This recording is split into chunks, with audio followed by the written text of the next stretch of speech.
ምስ ዕጡቃት ሕቶ ኮይኑ ኣብ መንግስቲ የመን ጎኒ ኮይኑ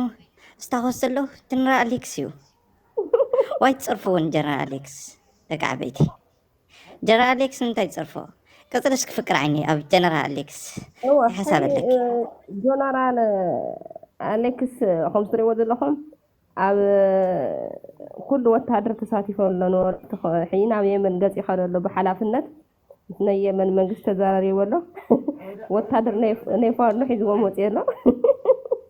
ከም ትሪእዎ ዘለኹም እዩ ኣመራርሕኡ ክዳኑ ገደበል እዩ ዘመናዊ ጀነራል ቅርሺ ኩሉ የለና ይብሎ ኣሎ ዒዘለ ቅርሺ ኣለና ሙሉናት ካብኡ ሰሪዕዎ እንደ ሕጂ ከም ትሪእዎ ዘለኹም ጀነራል ዓዲ ኩሉ የመሓድር ይብሎ ኣሎ ከመይ ትሪእዎ ሰምዕ ያ قتل اسك جنرال عركي شو مكون وسيد الكاندي قتل اسك جنرال زارد لي خلا አይንም ጻይና አላ ያ ጽቡቅ አይ ትብሉ ትኾንኩም ግን ጽባሕ ንጉ ኣነ ይብለካለሁ ፓትሮል ምለት ኣዚዘ ገዛኻ ብሙላእ ትግፊጣ ናማኸለ እስር ቤት ከምታ ናማኸለ እስር ቤት ይለካለሁ ናይ ተቆልዓ ግደፈ ትምጽወ ታና ጀነራል ኣሌክስ ኣይንም ጻይና ከምዚያ ገይርና ንምጻይና እዚያ ጽቡቅቲ አይ ትብሉ ትኾንኩም ግን ጽባሕ ንጉ ኣነ ይብለካለሁ ፓትሮል ምለት ኣዚዘ ገዛኻ ብሙላእ ትግፊጣ ናማኸለ እስር ቤት ከምታ ትኽብራ ናማኸለ እስር ቤት ይለካለሁ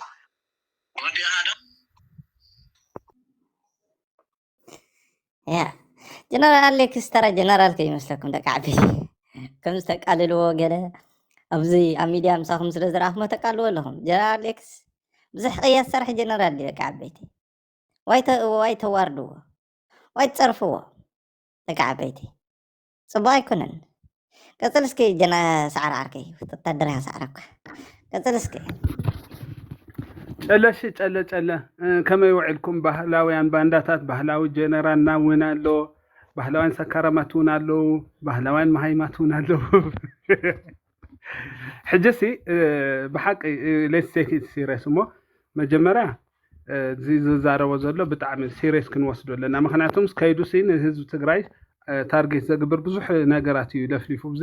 ከም ውፅኢታ ድማ ትማሊ ሪከርድ ዝገበሩ ከሎፍቶም ዳቶም በዓል ሞጣ ቀራኒዮ በዓልቲ ተኣሽሙ ብሙሉኦም ተኣኪቦም ዝዛረቦ ነበሩ ተትሰምዑ ብጣዕሚ ኢኹም ትድንግፁ ኣብ ደሴ ዘሎ ትግራዋይ ታርጌት ገበሩ ብፍላይ ዞም ዳ ወርቂ ገለ ናበሉ ታርጌትና ገበሩ እዮም ነይሮም ነቲ ኣብ ደሴ ነብር ህዝብና ኣብ ጎንደር ዳ ወርቂ ዘለዉ ናበሉ እዮም ንኣወጆ ፅንተት ኣብ ልዕሊ ህዝቢ ትግራይ ምሸም ትማሊ በዓል ኮድና በዓል ጓራያ ብጣዕሚና ተኸላኸሉ ነይሮም ኣትዮም ብጣዕሚ ብዙሕ ቢሎም እዮም በዚ ኣጋጣሚ ምስጋና ይግብኦም ጓራያ ኣረጋሽን እንትና ኮድ 11 ሕጂ እንታይ ክብደሊ መሲልኩም ንምንታይ እዚ ኩሉ ዝኸውን ዘሎ ሲ ብጣዕሚ እዩ ዘሕዝነካ ምክንያቱም እዚኣቶም ናይ ጥቕሚ ናይ ረብሓ በቃ ፍላወር መለመን ይስእኑ በቃ ነቶም ፍላወር ዝብዎም ክሕጉሱ ክብሉ በቃ ህዝቢ ትግራይ ታርጌት ዘግብሩ ናመፁ ኣጀንዳታት ሴት ይገብሩ ሞሃዓስ እዚ ሰብ እዚ ንሓንቲ መሓረይቲ ቀቲልዋ ድዩ ዓጊትዋ ገለ እዩ ዝበሃል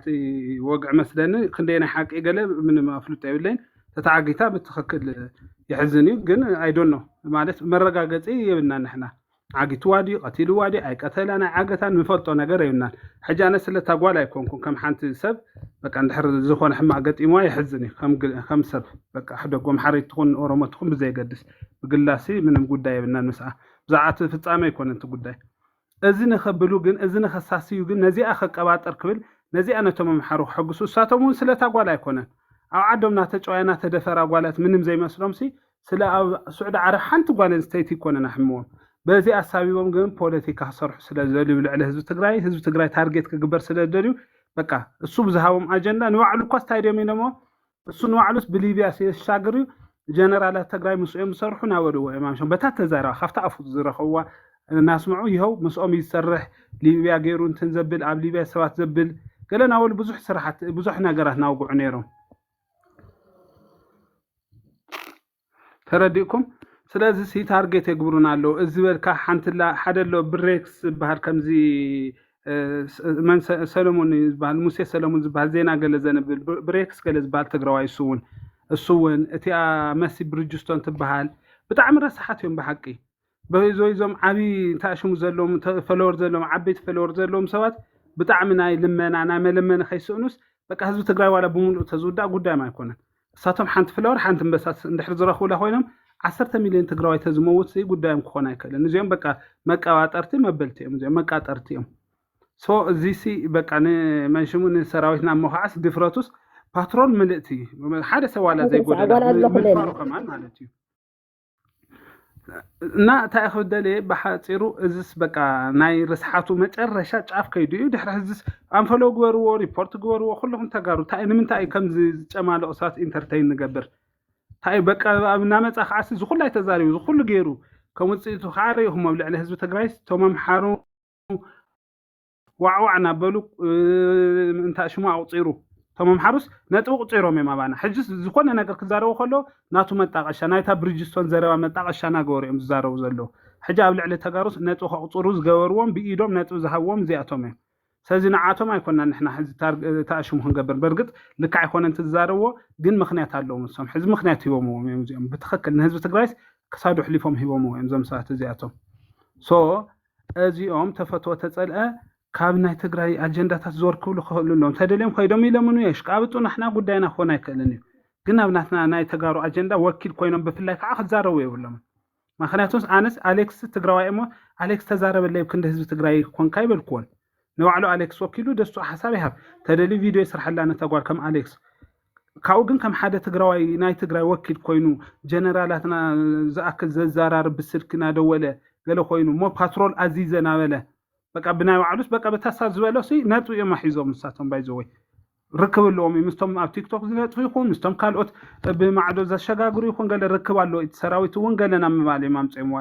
ክሰርሕዋ ዝደለዩ ፖለቲካ ዝተረዲእና እቶም በዓል መን እዩ ዝበሃል መን እዩ ዝበሃል ወደይቲ ሕጂ ዝብለኩም ፀናሕኩ ብቻ እቶም ኩሑን ፅልኢ ዘሎም ናይታ ኣዜብ መስፍን ተለኣኽቲ ኣለዉ ናይ በዓል ደመቀ መስፍን ደመቀ ዘውዱ ናይ በዓል ኣዜብ መስፍን ተለኣኽቲ ኣለዉ ኣብዚ ሓደሽቲ ምሓሩ ማለት እዩ እዚኣቶም እዮም በቃ ኣብ ልዕሊ ህዝቢ ትግራይ ፅንተት ንኣወጁ ነይሩ ኣብ ደሴ ዝነብሩ ሲ በተለይ ደቂ ኣንስትዮ ኣለዋስ ኣብቲ ዳወርቂ ገለ ከድኩም ሲ እርምጃ ውሰድሎም ፋኖ እውን ገለገለ ናበሉ እዚኦም ናይ ፋኖ ተወከልቲ ኮይኖም ዘይኮነስ ግን ናይ ባዕሎም መንግስታዊ ፋኖ ኣሎ ናይ በዓል ደመቀ ዘውዱ ምስኦም ርክብ ዘለዎ ፋኖ ኣሎ ዝኾነ ነገር ክገብር ሲ ይኽእሉ እዮም ዓቕሚ የብሎምን ዜሮ እዩ ትብልን ሶ እዚ ንህዝቢ ትግራይ ታርጌት ዘግበረ እዩ ነቶም ብፍላይ ከዓ ኣብ ኣምሓራ ክልል ዘለዎ ነዊሕ ዘመን ዝነብሩ ዳወርቂ ድዩ ካሊእ ድርጅት ድሃልዮም ኣብ ኣምሓራ ዝነብሩ ዘለዉ ተጋሩስ ታርጌት ክግበሩስ ብናይዚ ዘረባታት እዮም ምክንያት ኮይኖም ዘለዉ ሶ እዚኦም ኣፎም ክእክቡና ክኽእሉ ኣለዎም ይክብደሊ ብሓፂሩ ካብኡ ግን ባህላዊ ጀነራል ይኹን ዘመናዊ ጀነራል ዝኸመዲኡ ገይሩ ክኸውን ሓደ በዳን ኣለዋ ከዓ ዝንመፅን በቃ እሱ ታርጌት ክግበር ከሎ እዚስ ጌጋ እዩ ክበሃል ከሎሲ ነቲ ጌጋ ዝበለ ሰብስ ታርጌት ዝገብር ኣለዋ ኣንሽቲ ሱ ኢለን ብስኑ ብግዝዑና ዝሓስባ ማለት እዩ ንዑስ ብናቱ መልክዕና ራያስ ኢጃኩሌት ዝገብር ኣለዋ ጓላት ብፍላይ ደቂ ኣንስትዮ መብዛሕተን ብጣዕሚ መሕፈርቲ ማለት እዩ እንታይ እንድሕር ኣፍቂረንኦ ከይደን ዶ ይወሸሞ ንሕና ምንም ኮይበልና የንን እንድሕር ክንዱ ዝኣክል ባህጋ ሃልይወና ቱሲ ምሳና ምሙጋታ የለንን ከጥፍእ ከሎ ጌጋ ክበሃል ከሎስ ልክዕ ምባሲ ናቱ ሽማ ይገብረንን እዩ ብሓፂሩ ንምንታይ ከምኡ ከም ዝብላ ዘለዋ ንፈልጠንና ሱቅ ሰምኹ ምፍጣርን ከማን ትዛይብሎን እኮ ስኢሉ ፍላወር ከመለመነ ግዛዕ ክገብረ እንተዘይኮኑ ናቱ ቲፎዞ ኮይነን በቃ ኣመና ርእሰን ስለተቆፃፀሮ ብንትኑ ክምስ ናበለ ገለስ በቃ ናመፃብዚ ዝዓፍራ ኣለዋ በቃ ብታሕቲ ኮይነን ብኮሜንት ገለ ጅግና እዩ ኣንበሳ እዩ ንጉስ እዩ ናበላ ዝውዕል ኣለዋ ብፍላይ ተጋሩ ኮይነን ተናምሓሩ ኦኬ ድሓን ነጥቢ ከቁፅሩ ስለ ዝገበሮም ተተኸላኸልሉ ካልኣይ ከዓ ናኺራዮም እንዲ በቃ ሰብኣይ ጓሎም እንዲ ልክዕ ክኾን ይኽእል እዩ ተጋሩ ኮይነን ግን ንህዝቢ ትግራይ ታርጌት ዘግብር ኣጀንዳ ሴት ክግበር ስለ ዝገበረሲ ጀግና እዩ ንጉስ እዩ ዝብላ ግን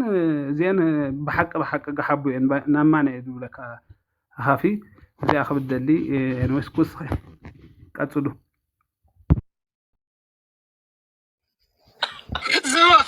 እንደ ትግሬ ብሔር እንደ ብሔር ብሔረሰቦች አፍረናል፣ ይቅርታ ጠይቀናል። አዘ ቲክታክ ላይ አበባ በሚለምን ሰው ነው እንደ አርሚው የሚመራው። ናይ አርሚ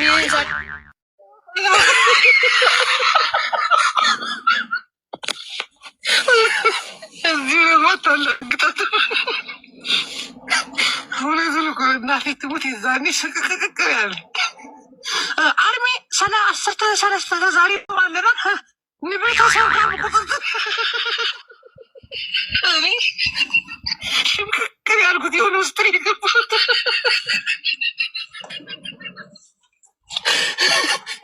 ይህን የመሰለ መከላከያ የቀበሌ ፖሊስ አድርጉት።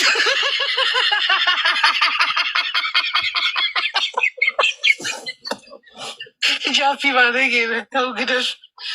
በተጋሩ ላይ እኔ እኮ ምህረት የለኝም እናቴ ትሙት። ተጋሩ ነሽ ምናምን የሚባል ነገር የለም። ዋይ ናይ 03 ናይ መቀሌ ፖሊስ ጣቢያ ገይሩ ናይ ቲዲኤፍ መከላከያ። አሁን እኔ በትግርኛ ልናገር እድሉ ስጡኝ። ስማ ጅቦ፣ አይ ግን ሀቅ እንነጋገር። ታነሳለች እንዴ? ቀስ አድርግ እንጂ ለቤተሰቦች ሙድማት ይዛት አተረው በላይ በቀለ መርጦ አልቃሽ ልትሆን ነው እንዴ? ዋ ምን አባትህ ታዲያ ስማኔ አሳቀኝ። በታጣቂ ነው የምትተዳደር ይችኛው አካባቢ ነግር ያለው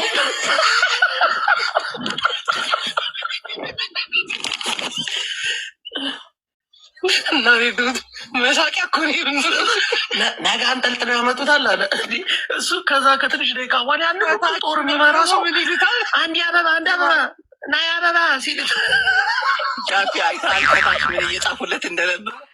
እኔ እኮ መጀመሪያ ማሞራ ጀግና እንዲሆን አውቃለሁ እኮ። ትግሬ እኮ አይደለም።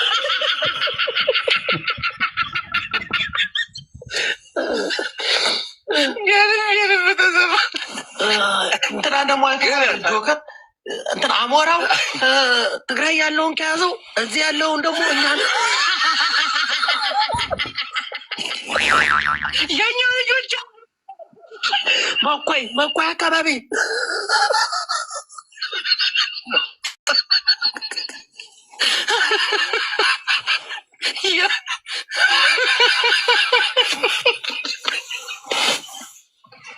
ጃፒ ለኬ ሰሞኑን የጠፋች ቁጭ ነች እያየሽ። የእኛ ልጆች አሉ የምናውቃቸው እዛ ጋር ኮኔክት እናደርጋለን ይሏል። እንዲህ እነዚህ ሰዎች ደላ ነው።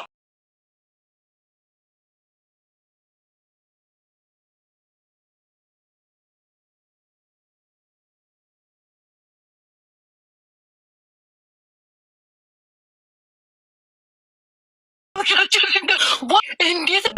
አሜሪካ የሚያስገባ እኮ ነው። እናቴ ትሞት በኪሎ ሜትር ሲታይ ያስባችሁታል? ከጅዳ እስከ ጅቡቲ ድረስ ያለው መንገድ አይጃቢ በቃ የትግሬውን መሲና አሞራው ይዘውታል። አርሚ 13 ነግረውታል። አርሚ 7 ደግሞ በወልቃይት በኩል ህዝባችንን እየጨፈጨፈ ነው።